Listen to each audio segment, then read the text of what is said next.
Il est certain qu'un certain nombre d'électeurs du canton qui étaient en zone rurale ou des nouveaux habitants ont pris conscience de l'enjeu réel de l'élection et sont revenus sur un vote plus traditionnel et moins protestataire que celui du premier tour, puisque la moyenne du canton est 4 points au-dessus de la moyenne nationale, ce qui est satisfaisant globalement.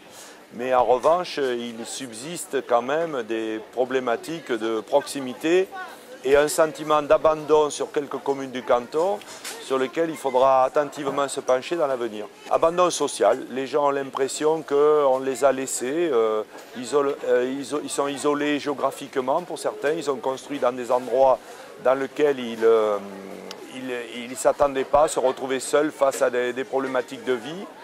Deuxièmement, l'étalement urbain du canton commence à poser problème dans la mesure où ces gens-là demandent des services qu'ils n'ont plus nécessairement dans les petites communes. Et ces personnes âgées, souvent, ces jeunes couples également, prennent en grippe une structure sociale qui ne répond pas à leurs attentes. Et l'implantation de nouveaux logements sociaux va accélérer ça peut-être, non? Sûrement, parce que ces gens-là vont arriver avec des habitudes de la ville.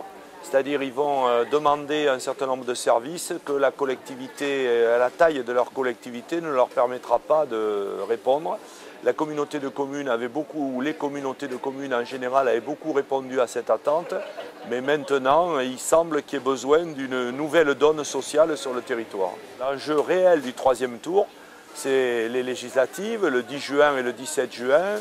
C'est le sentiment qu'en se débarrassant d'un omni-président, on allait se débarrasser de sa politique. Ce n'est pas du tout le cas.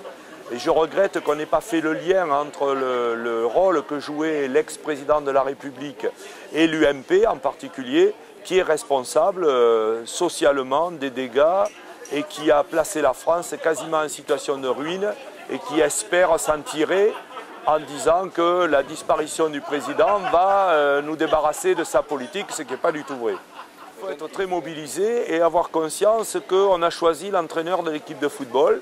On est ravis d'avoir un entraîneur nouveau, quelqu'un qui va donner un nouvel état d'esprit à l'équipe, mais que pour l'instant, il n'a pas d'équipe. On est à la première mi-temps d'un match avec un entraîneur qui a gagné, lui, le droit d'entraîner une équipe, mais qui n'a pas d'équipe.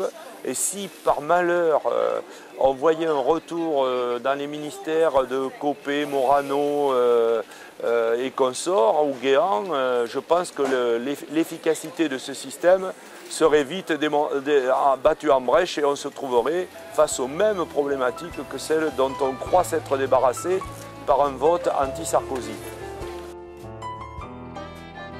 On est dans le nouvel espace de recréation de la Bastide. On est sur ce qu'on va appeler le parvis de la mairie, sur lequel on a installé le 10 matin, qui sera un marché le plus convivial possible, le plus sécurisé possible, et une sorte de galerie marchande complémentaire de tous les commerces qui sont sur la place de Créon.